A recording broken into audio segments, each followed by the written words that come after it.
Yes, I can. Cindy Butts, Here. Wendy Clark, Here. Heidi DeWeingart, Here. Claudio Gualtieri.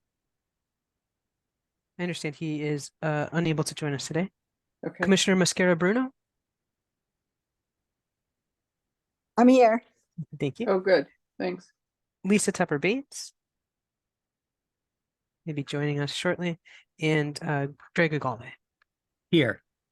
We Great. do have a quorum in attendance for the meeting. Okay. Thank you. Terrific. Okay. We are starting today with the resolution for financing Bedford Gardens, which is in Hartford, to be presented by Joe. Good afternoon, everyone. Hi, Joe. The action before you is for Bedford Gardens in Hartford. It's a three-part approval. First action item is to approve a tax-exempt bond loan for construction purposes in the amount of $12,010,000 at a rate not to exceed 6.5% for 24 months. The second item is the approval of a tax-exempt bond construction permanent loan of up to $3.4 million for 24 months. That would amortize over a 40-year schedule with a rate not to exceed 6.90%. And lastly, the approval of a construction and/or permanent loan of $1 million from CHFA's Opportunity Fund. That would have an interest rate not to exceed 1%, and all three would be structured by a combined first mortgage. Bedford Gardens is an existing housing development in Hartford, located at 119 Bedford Street and 131 Brook Street. They are connected by, I guess, a paper street that has been modified into a courtyard. And it consists of 84 units with one management-related office unit in the building. 25 of the units are supported by a HAP contract through the city of Hartford, which will be transferred to Wynn Residential, the new buyer. And upon acquisition of the property, they're going to undertake a pretty significant scope of work for an existing project. It's going to be all the typical building systems, so building envelope, including roof, siding, windows, mechanical systems, exterior lighting, and security measures. New entry doors are also going to be part of the development to enhance curb appeal and security as well. The site basically is hardscaped, so there's very little grass and green space, but they are going to try to add some landscaping in place so that they can enhance the curb appeal of the properties. But the properties are generally occupied now. They did have some units that were fire damaged that are still vacant. They have some additional vacant units that they've been aggregating for the purposes of relocation, but they are going to relocate residents as needed when they're working in units. So if there's a long-term item going on in the unit, such as windows, residents will be located temporarily off-site and then allowed to come back upon lead clearances. If they're only out for a day, while a kitchen or a bath is worked on, there'll be hospitality units, individual hospitality units for all residents. But to manage this relocation, Wynn is hiring a relocation consultant, Housing to Home, out of Boston, and they're going to provide much of the coordination and contact with residents. The rest of the development team is Wynn's go-to group. Wynn Development is bringing the band back together, utilizing Keith Construction for general contracting, the architectural team to provide architectural services. They will self-manage with their Wynn residential arm. And then lastly, the housing to home relocation consultant rounds out the group. The location is what you would expect in the Clay Arsenal area, high density, though it is located proximate to services and parks and the like. So residents will have the opportunity to recreate and have access to those services in and around the development. CRDA is also involved. They're providing $1 million loan to the project that was endorsed and supported by the city of Hartford. In terms of the financing that we're putting into the transaction, it's fairly leveraged. As I mentioned, our tax exempt construction and permanent loans will be in there, as will the proceeds of the sale of 4% tax credits, Department of Housing funds in the amount of $4 million, but also federal and state historic tax credits that are going to provide upwards of $7 million to the capital stack. Our appraisal revealed a value of $5 million as improved. So our loan to value is fairly healthy at 57%. Loan to cost is minimum around 12%. And again, the project-based subsidies are going to be transferred to the new entities, so they'll still be able to serve those residents at the lower end of the income spectrum. What's different about this one is they have a performance date of November 8th to acquire the property. So Wynn is going to proceed with that acquisition utilizing a bridge loan, and they're willing to close in that fashion with our commitment. So much of what we have here in terms of our review is complete. There are a few items that we're still waiting for completion and final sign off, and they've been identified in the conditions below. However, we expect to close on our financing in early 2024. So the strengths here, 85 units of existing affordable housing that is not deed restricted. So this particular transaction will make the units deed restricted and bring it into the CHFA portfolio. We'd be adding accessible units. The development team has a strong track record, and there's a high degree of leveraging here. The challenges, as they are on most other deals, inflation and supply chain issues are likely to impact the project. The renovation of an existing building always has its unforeseen matters, but we're carrying a very healthy contingency to deal with that.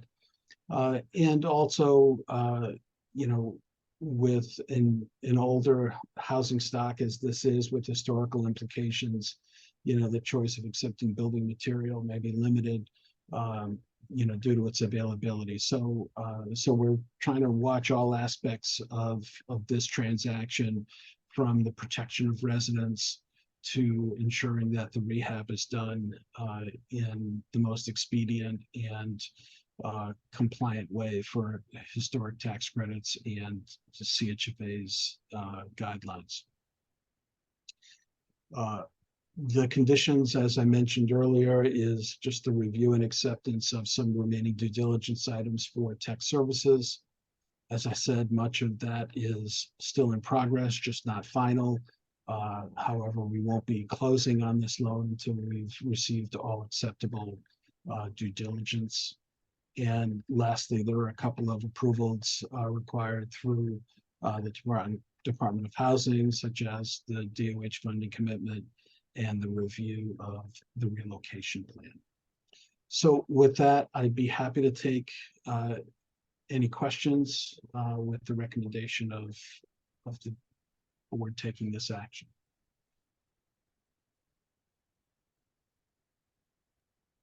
Thanks, Joe. Any questions, comments? Who's doing the bridge loan? Curious. I don't know that that it's a commercial lender. It may be internally bridged through a WIN affiliate. Okay. We'll get more information soon. Yeah, I would think they'd have to know by now. They're going to close by November 8th. Any questions? Yeah, Joe, comments? they're pretty secure though with that 8th date. Do they have a backup plan if that it sounds like that's pretty solid though, if they're going through checking all these boxes. Right. There have been more than a few extensions on this purchase contract. This started in the development engagement process with the Department of Housing, and that was back in 2022. So, the sellers tried to be patient while, we were able to line up funding commitments. But they've had to negotiate extensions along the way, and basically this was the final date with which the seller would would cooperate. Gotcha. Heidi, I'll make a motion if you're ready for it. Yep. Do we have a second? Motion to approve. Thank you. Is there a Second. Okay, thanks, Wendy. Any other comments, questions, concerns? If not, Dawn, can you call the roll, please? Of course. Cindy Butts, Yes. Wendy Clark, Yes. Heidi DeWeingart, Aye. Commissioner Mosquero Bruno, Yes. Lisa Tepper Bates, Greg Ugalde. Aye. Vote passes unanimously. Thank you. Okay, thanks, Joe. Next up is the resolution for financing Parkside Gables, which is located in Stamford, to be presented by Sarah. Hi, everyone. I had to take over Liz's computer. I got kicked off right before it was my turn to go. All right, so Parkside Gables. So this is a request for a construction-only TEB financing of up to $14 million at an interest rate not to exceed 6.06%. The loan will be interest only for up to 24 months and then fully repaid at maturity, with funding from the Department of Housing as the primary payoff source. During the 24-month interest only period, loan proceeds will be advanced in installments as work is completed and reviewed by CHFA underwriting and tech staff. The site is currently, it's an existing affordable housing development that's operating under the mutual housing model as defined in state statute. It is one of the last, if not the last, mutual housing models left in Connecticut.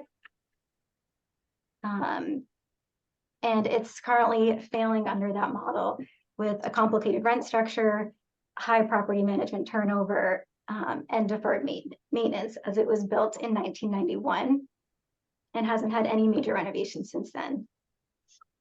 There are 69 units on site, 65 of which will be restricted under LIHTC rents and 5 which will be market rate. This breakdown was proposed as a way to avoid displacing any of the current residents.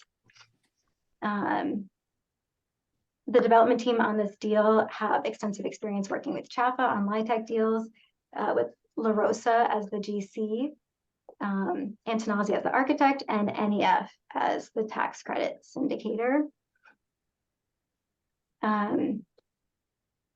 Yeah, sorry, I'm skipping around the memo, but the they're outlined in here. There are some conditions that would need to be met in order to close And it's really just some due diligence items that we're still in the process of acquiring. One of the biggest challenges mentioned here is really due to the current tenants who live here and the development staff trying to really put together a picture of what they have and make sure that the project is going to work for everybody who's currently living there. So we're working with them through that, but that's as you can see, there are a few things outstanding, which we'll need to get before we could close. So yeah, that's. So is it, the project is currently fully rented, fully occupied? Yes, it is. Okay, so that's why they need the relocation plan, because they're going to have to relocate people or as they go. Yeah, so these are separate buildings. I've been down there a couple of times. As Sarah said, this was built in 91 and it really hasn't undergone any major recapitalization or had any improvements done since that time. So it's definitely due. It was created under that mutual housing LEC regulation from, I think, 92. So the difference between this model and the LEC model is there wasn't an ownership interest in the mutual housing. It was a participation interest. And it just hasn't really worked. It hasn't. This is, I think, one of two remaining mutual housing, and the structure just doesn't. It doesn't work because of a bunch of reasons. So to get this into a more standardized rental model is the best for the project's viability moving forward. It's, I guess the best way to say is it's time that this happens. It's time that the recapitalization happens, and it's time that it moves into this new model. So, so they're going to do one building at a time. They're going to offsite the residents. They're going to move them into hotels with kitchens and the like. They'll renovate the building. They'll move the residents back in and move on to the next building, do the same thing. It's a difficult tenant base. It's a mix of, original mutual housing participants and then renters and some people who are actually paying market rate rents or should be paying market rate rents. So that's what Sarah was alluding to when she said there's going to be 4 market rate rents in this new structure so that nobody would have to move out. I say that with one caveat. There is a family, there is a unit that's occupied by 10 people right now. And that just, we're gonna, Mutual Housing of Southwest Connecticut is going to have to permanently relocate that group.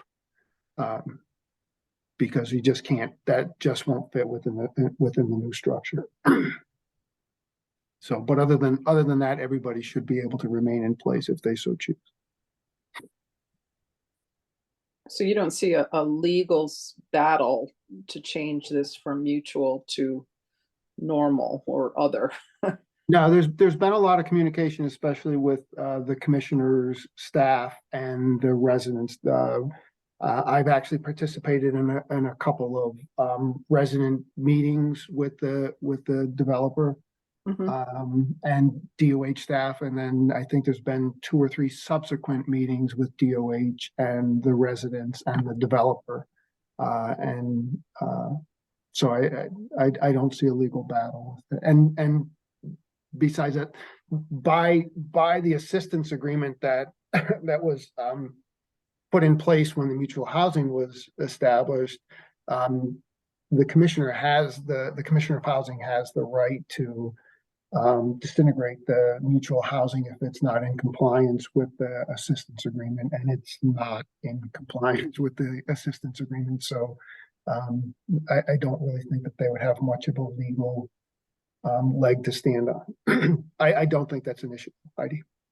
Yeah, well, it's obviously it sounds like it's very much past time to this get done. So sounds like a good move forward. Yeah. Anybody questions, comments, concerns? Jeremy? Who's that? Sayla. Oh, Selah, hi. Can you hear me? You can hear me? Yes, can hear Yeah. you and see you now. Talk a little bit, yeah, louder. So, yeah, I got a new computer, still haven't been able to set it up well. I just wanted to add to what Pat mentioned is that department is very involved in with the developer, just to make sure that the residents that the structure actually gets some help, because the residents are living in substandard conditions, and it is a little difficult, but we are working with them. I have my deputy director actually involved directly every month. He meets with the resident just to make sure that with the staff and the property managers are following up, so that we don't have any. We will have some complaints, but we're trying to minimize that. Okay, good, thank you. Anybody else? Just when is it slated to close? We expect this to close probably in the first quarter of next year, toward the end of the first quarter of next year. Yeah, there's a lot of moving parts with all the people involved, so, yeah. Well, we intend to, Greg, with any deal like this, we intend to have weekly calls with the development team to make sure that they stay on track according to our requirements, and that there's very, very good communication. We've learned through other experience that the best way to make sure these things stay on track is to communicate. And so we'll do all hands meetings once a week until we're comfortable that they've got it moving in the right direction. Okay, thank you. Anybody else? Okay, is there a motion? I'll make the motion to approve. Thanks, Greg. I'll second it. Okay, is that Cindy? Mm-hmm. Okay, thank you. Dawn? Yep. Cindy Butts, Yes. Wendy Clark, Yes. Heidi DeWeingart, Aye. Commissioner Mascara Bruno. I can see you, Commissioner, but I can't hear you. I think we're getting a yes there. Okay, very good. Okay. Thank you. Lisa Tepper Bates, Greg Ugalde. Aye. The vote passes unanimously. Thank you.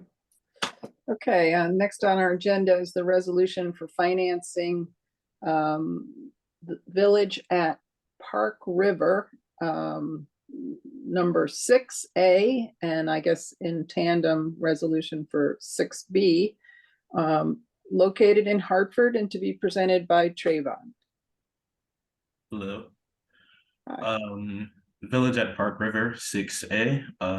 They're looking for a permanent only first mortgage loan of up to $2 million from taxable bond proceeds, and a construction permanent second mortgage of up to $1 million from opportunity funds. The $2 million will be at an interest rate of up to 7.5%, and the opportunity funds will be at a rate not to exceed 1%. So this is the sixth phase of a redevelopment of a previously demolished public housing development called Westbrook Village in Hartford. When all the phases will be done, it will be over 440 units of mixed income housing. So for A, this development consists of new construction of 32 units of mixed income housing in one building, 3 one-bedroom units and 29 two-bedroom units. 7 units will be designated as supportive housing for intellectual disabled clients of the Department of Developmental Service. And supportive housing units will benefit from rental subsidies through the state RAP. 7 units will serve households at or below 30% AMI, 15 at 50%, and 6 units will be at households for 60% AMI.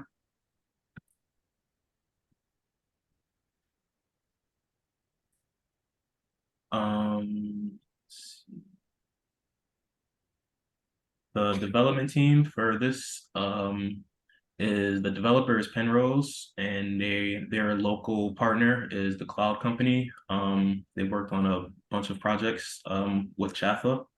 Haynes is the GC, and they have been the previous GC for the other 5 phases. 4 are complete, and they're currently working on 5 now.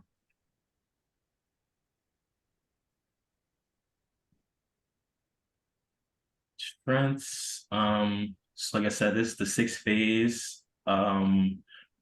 It's in walking distance to a wide variety of different amenities, bus services.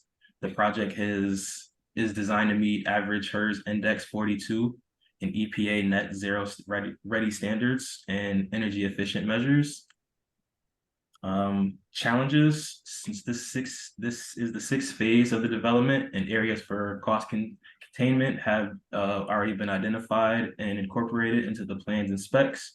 Therefore, there are few available to value engineer should additional financing be needed. Inflation and other market conditions could affect costs during construction. Mitigating factors. The development team has demonstrated their capacity and experience to close on CHFA financing and have established a good working relationship with CHFA. They intend to close this project by the end of the year. And the GC confirmed the construction costs, and so that's it for A. And B, pretty much the same development team and everything. The only difference is that is 44 units.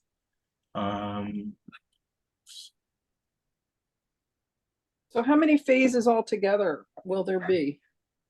This will be the last phase. Oh, so then it's the 440 will all be complete? Correct. Yes. Okay, thank you. Yeah, we just Go got ahead. we got some pictures Mhm. we can send out. Okay, So yeah, okay, you can see, so it's the 44 last 2 units. phases in this very large project. Correct. Heidi, how do you want to do this? Do you want to do this as since there's 2 separate resolutions, do you want I to think do? we have to do them separately, Right, yes. that's why I was asking. Yes, So yeah, we'll take I 2 think separate Trayvon, you votes, should, yeah. but we probably can talk about the projects. And how's the rest of the project going? I mean, how is it doing? The first 4 phases are fully occupied. I would say the 5th phase is well into construction. Probably 40–50% complete. Yes. Has there been any issues along the way, or? No. No. Okay, questions, comments? Is there anything you're worried about? I'm not, I'll speak up. I'm not worried, Cindy. No, this is Okay. Penrose. They're a very experienced developer. This is the old public housing site, Westbrook Village in Hartford. And this was something that was long in the making and is actually being carried out very well. So no, I don't have any concerns. The only concerns would be the industry, the market, if certain things come up that aren't available anymore for them to finish up the project, it'd be something along that line. It wouldn't be in terms of capability or even market demand for lease up later on. It would simply be if I don't know, if hub surrounds became a rare thing and they couldn't get them in time to finish up. That'd be my only concern.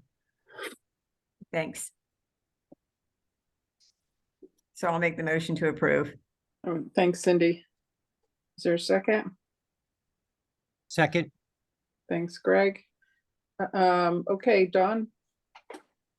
Sure. And to clarify, we're doing 6A for this vote, First, right? yes, Okay, thank great. you. Thank you. Cindy Butts, Yes. Wendy Clark, Yes. Heidi DeWeingart, Aye. Commissioner Mascaro Bruno. Yes, And I got, yeah. Thank you. I'm on my cell phone now. Okay. No. Thank you. Lisa Tepper Bates, Greg Ugalde. Aye. The vote passes unanimously. Okay, now we're gonna vote on 6B. So I'll make a motion to approve 6B. Is there a second? I'll second it. Okay, Cindy. All right, now let's call the roll, please. Of course. Cindy Butts, Yes. Wendy Clark, Yes. Heidi DeWeingart, Aye. Commissioner Mascara Bruno. yes, Thank you. Lisa Tepper Bates, Greg Ugalde. Aye. That vote passes unanimously as well. Thank you. Okay, next up is the resolution regarding the reservation of low-income tax credits for McConaughey Terrace in New Haven, to be presented by Michelle. Hi, good afternoon, everyone. This is simply a request to return a previous allocation of 9% tax credits in exchange for 2023 credits in a like amount to Glendower McConaughey Terrace 9%. They're the developer of the McConaughey Terrace project in New Haven. I discussed this project with the mortgage committee a few months back.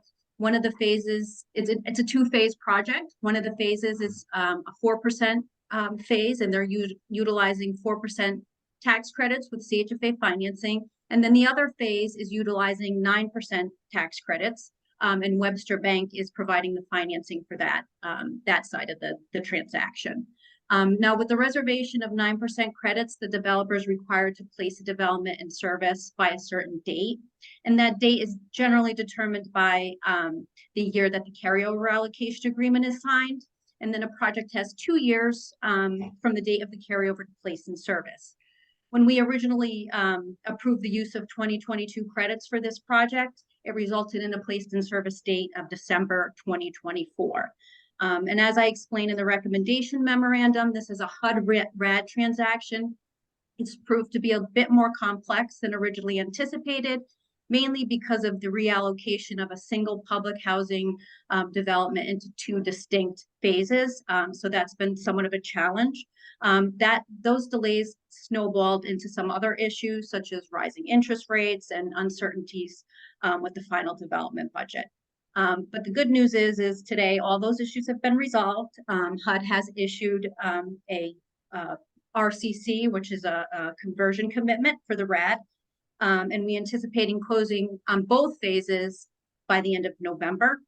Because the board of directors approved an allocation of credits specifically from the 2021 or 2022 credit ceiling, we need your authorization to use 2023 credits. So that's basically what we're asking for you here.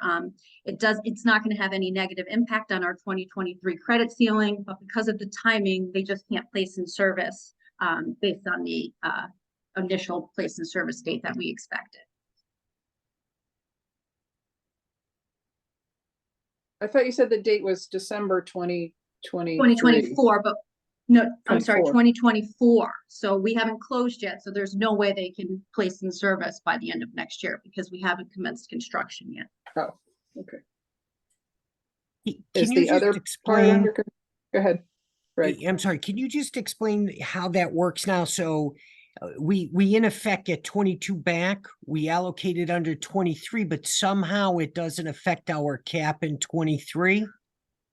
That's my understanding, and it will not. And yeah, because I will get the other credits back, and we're just going to. It's just a simple exchange of credits. 2020, 2022, 2023. It's just an exchange. So, and it's of the like amount. They're not asking. They're not getting any more, any less. It's just an exchange of credits. So our credits must be cumulative, if that's the case, right? Greg, this is Rob. Well- It's the Treasury regulations allow us to exchange credits this way, without affecting the credit ceiling. So it's essentially an extension. Yeah. Okay. That makes right. That would make more sense, right? Because they still want them to be used if possible without making it less that we can do in the state. Right. Okay. Thanks, Rob.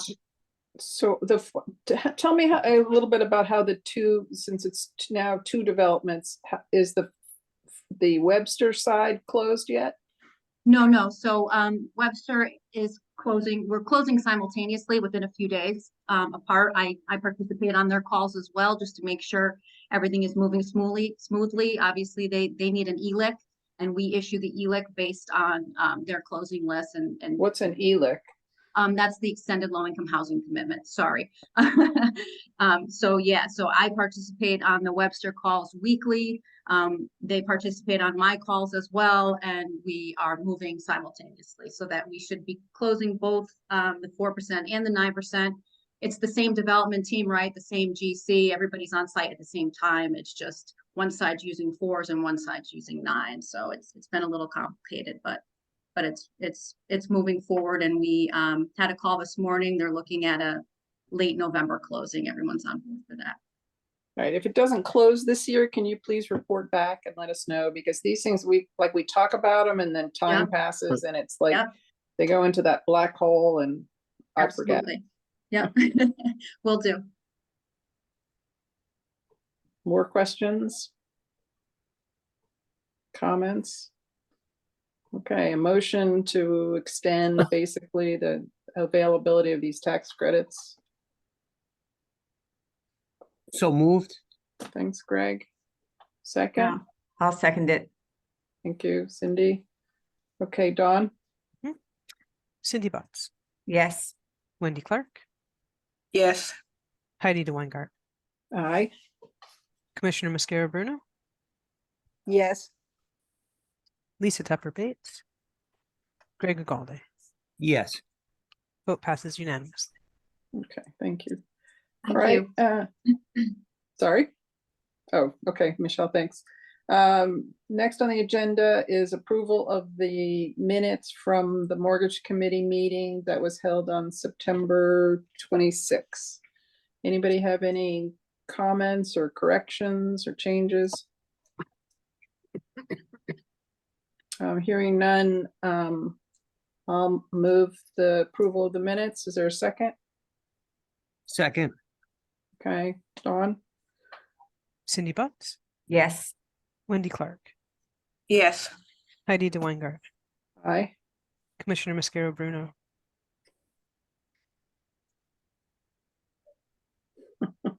Commissioner, we lost you, I think. I'll come back. Lisa Tepper Bates, Greg Agalde, Passed. I'm sorry, say that one more time for me. Yes, I Okay. said passed, anticipating this would pass, but you have to go back and get a vote, I see. I do, Yeah. thank you. Yeah. Commissioner, can you hear us now? Just got to get that phone working. Yep. All right, I think we can Right. approve it. All right, there you go. Okay. All right, and then we have the home ownership report to be presented by Kayla. Hi, good afternoon, everyone.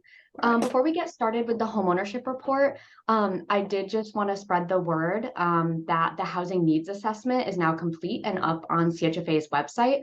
I know we talked a lot about the needs assessment at the board retreat, but now it's a publicly available document. So I just encourage everyone to check out the needs assessment, to share it with your colleagues or anyone else of housing partners that you think might benefit from the research. Greg is joining us on a panel next month at the Connecticut Affordable Housing Conference to talk about the needs assessment. So really just encourage everyone to share and spread the work that we've been doing. As for the homeownership report, we'll get started with the first mortgage numbers. So Don, if you could advance to the next page. So we have cracked over 2,000 loans purchased this year. This is CHFA's highest production since 2020, so since the onset of the pandemic. And I would expect by the end of the year, we might get close to outpacing what we did in 2019. I think we did about 2,800 loans. But with the production and time to own, I wouldn't be surprised if we got close. This is really great with how tough the housing market has been in Connecticut for the past few years. So definitely shows all the work that we've been putting in marketing CHFA and also the importance of time to own and helping to drive some of our production. Majority of our portfolio remains current. And as for our first mortgage lenders, the same lenders are here. They're our top producers, First Mortgage and Total Mortgage Services. And then as for our DAP, which I believe is next. So I took a look right before this meeting at some of our historical down payment assistance data. Currently in DOMA, which is the system that we use to conduct some analysis, we have data going back to 2013. And some other systems internally, we have it going back further. But these a little over 1,700 DAP loans reflects the most down payment that CHFA has done since 2013. And actually in 2013, it was a lot less. So since 2013, this is the most DAP that we've ever done. And this does not include time to own. So this is just our DAP. So goes to show once again, this tough housing market is really driving people to need additional down payment assistance. And so they're coming to CHFA for that help to become homeowners for the first time. And then geographic distribution remains the same as for most of the year. Most of our lending is going on in Hartford County, followed up by New Haven and New London County. This makes sense. Those incomes in those areas do tend to be a little lower, and so they fit our program requirements. So that distribution is typical for our portfolio. Looking at our race ethnicity demographic breakdown, a little over 51% of our borrowers so far this year have been minority. And that's a tiny little uptick from last year. We'll take another look at this at the end of the year, when we have all of our numbers in to see where we ended up for the year. A little update on time to own. So this is as of the end of September, because we do these reports. Obviously, it's not the end of October yet. So as of the end of September, we did almost 80 million in reservations. And of course, at the recent bond commission meeting, we did receive an additional 25 million influx into the program. And so we've seen reservations, over 2,600 reservations so far this year, and 2,000 closings have occurred since the program launched last spring. So helping a lot of people access homes in this tough housing market. And about 32% of the reservations that have come in are for people who are looking to purchase in a high or very high opportunity area. So it speaks a little bit to the mobility that we've seen with this program as well. Any questions? Oh, Heidi, Yes, you're on mute. Kayla, Yes, Commissioner. I saw something on foreclosure on the first slide. Could you go back to that? Yeah, sure. Dawn, if you could just tab back up. Thanks. So, and I couldn't read the whole thing. Because it was Yeah, so 5 loans have been marked for foreclosure this year. And then there are a total of 126 loans in foreclosure across CHFA's single family portfolio. Do we have data on those foreclosure reason for, and can we refer them to our program that we have, the EMAP? Yeah, I believe so. I'm definitely not an expert on that. So if you'd like, I can reach out to our finance department, John Chilson. I think he does the analysis on our foreclosure and can get some additional information for you. That'd be great. Thank you. Okay. Anyone else? Heidi, you're on mute. Yeah, Heidi. You were trying to, yeah. Sorry. Yeah, it would be helpful to know what's our average number of loans in foreclosure in the CHFA portfolio. Sure, like over time. Well, yeah, just year over year. Is 126 more than normal, than average, or less than? Kayla, and also just along those lines, will we see an uptick as rates increase? Is some of these is subject to floating rates, right? In our portfolio, no, I believe all of our Everything's portfolio fixed. is fixed rate. Our single families are all fixed rates, Greg. Yeah. I thought previously, historically, somewhere, but that would already show up actually, right? I mean, over time. So yeah, I think that there's good reason for fixing it. Exactly. Yeah. 126 seems like a manageable number when you're looking at the 95% overall. Yeah, absolutely. And yeah, like I said, I can reach out to our finance department for some additional information. I know that during the finance committee meeting, which I believe is on Thursdays, that they get a little bit more detailed report on, the exact breakdown of the portfolio. So I'll make sure to have that information forwarded to everyone here. Thank you. Other questions? Okay, thank you. Thank you. And then last up is the multifamily report to be presented by SEMA. Good afternoon, everyone. I'll go Hello. multifamily report. So the development spotlight this month is Little Brook, aka Deming Ridge in Berlin. It's a project by Jeff Sager, who has a lot of properties with us. It's new construction, family housing, 88 units. None of them are supportive units or project-based subsidy units. You see pictures of the construction. Placed in service, we are looking at December 2023, and the projected final closing is April of 2024.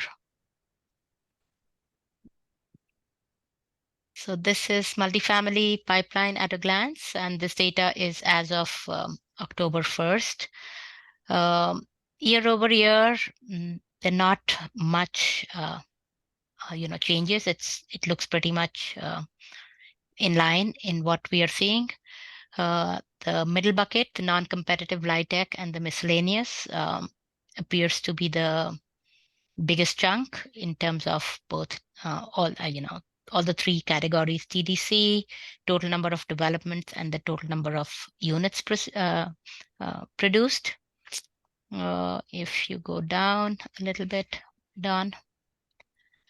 In terms of active rounds, we just had the HTCC 2023 awards made. Reservation letters have been issued to 23 nonprofits, totaling about 10.6 million. And this brings up the open awarded HTCC applications to 91, and total funds awarded 42.6 million. SSHP priority needs, we have 17 developments with 760 units, and the total grant awarded for these applications is 4.7 million. Next slide. News and insights. In last week now, I suppose.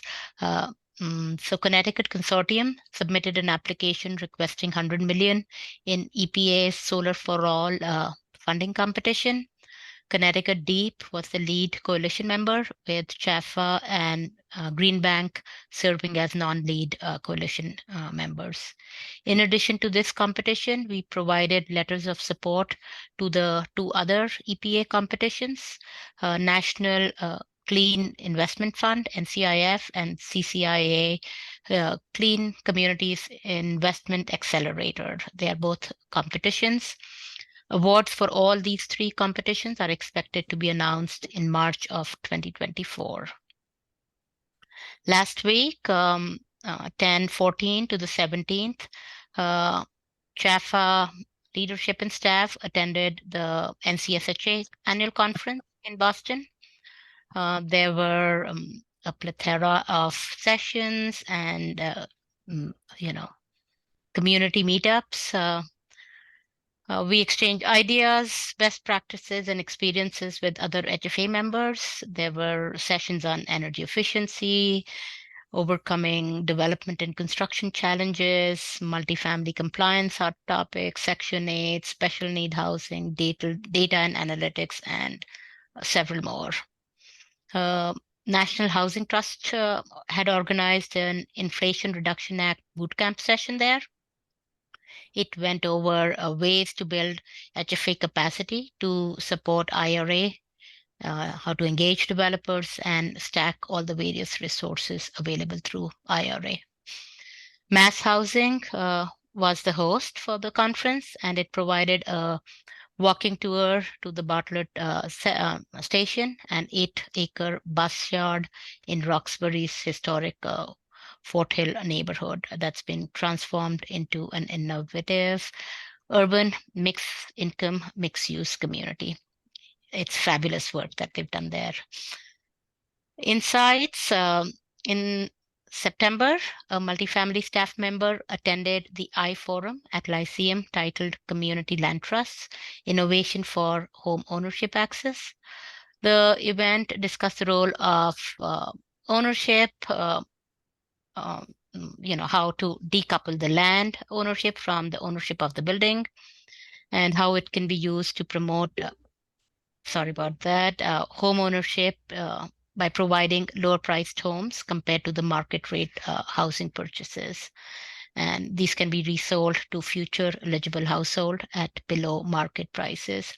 We saw something like this on community land trusts, even on the multifamily side at NCSHA, that some of the other HFAs are doing to get to site control and stuff like that. In terms of other news, multifamily is planning for the upcoming 2024 9% LIHTC round. Staff from Research, Marketing, and Outreach helped us produce a recorded webinar that developers can access at any time from CHFA's website. And the webinar features CHFA and all the partner organizations, explaining the application process, the review process, and staff has begun holding pre-application conferences with potential applicants. Applications for the 9% round are due January 17th, 2024. In terms of the Priority Needs Program, the Bond Commission recently approved funding, and CHFA will set aside $2 million of this allocation to fund pre-development activities for the properties in the SSHP portfolio.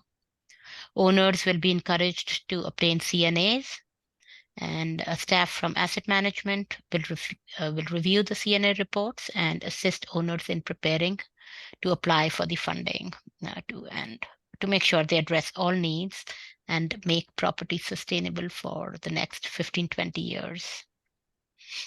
So does that 2 million pay for the CNA reports? Is that the point? I believe so. Okay. In terms of closings, we had 6 initial closings in September. Oxo Boxo in Montville. It took years to close that deal, but finally done. It initially closed. Wellington at Madison, Easton Place in East Hartford, Dillon Place in Hartford, Mount Laurel Manor in Bristol, and Colonial Village Phase 2 in Norwalk. There was one final closing, Sharon Ridge in Sharon.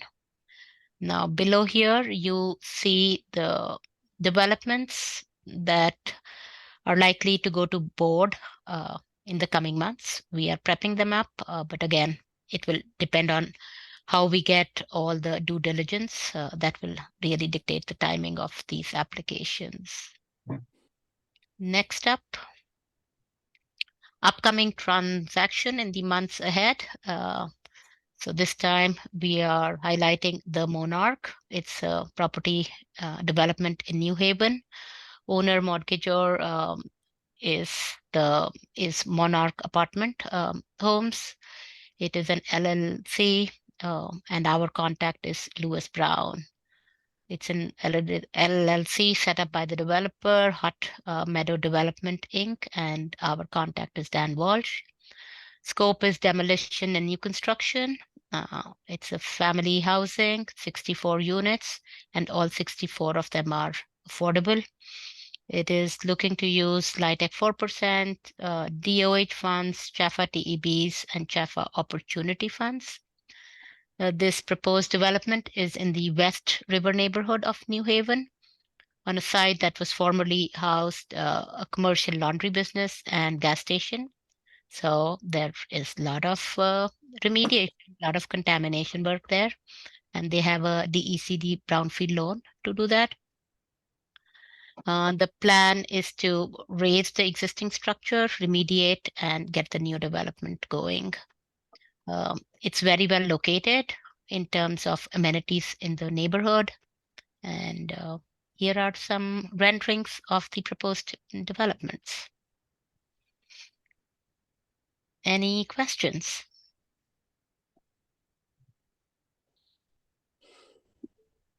I Heidi, just have one comment, Seema. So Jeff's project in Berlin, it was actually interesting. The planner pulled together in Farmington, she pulled together a panel, and Jeff and I were both on it talking about their affordable housing efforts in what so many towns are going through in this state. And it was interesting to hear his comments utilizing CHFA and how it's helped his companies through time. But it was very interesting to see Farmington jumping ahead on this and hopefully coming up with some best practiced ideas that other towns throughout the state will be able to use. Oh, Good. no. Yep. Yeah. Heidi, I want to make point one thing out. Being that you said we should follow up with you on things that seem to get lost. So if you remember back in January, I presented Cherry Street Lofts for a modification and a pay down Right. of their construction loan. Well, on May 5th of this year, we did get the $6.5 million final equity installment from CREA. And Michelle was able to, after 7 or 8 years of wrestling with this deal and 7 presentations to the board, she was able to Right. close it on October 5th. So we have a fully modified, Oh, good. currently paying Cherry Street. It has actually been transferred over to asset management for the first time in its history. And we're hopeful that a successful ending is within sight now. Great. Congratulations. That's helpful. We did talk about Cherry Street a lot. Yes. Very good. All right. Anybody else? Comments, questions? Great work. Everybody's working hard, I can tell. Thank you. Is there a motion to adjourn? Motion to adjourn. Thanks, Greg. I'll second. Thanks, everybody, unless somebody wants to stay. Thank you. Bye-bye. Well Just done, sit Heidi. here and, Yes, go ahead. okay. All right. Thanks. Bye. Thank you. Bye-bye. Bye.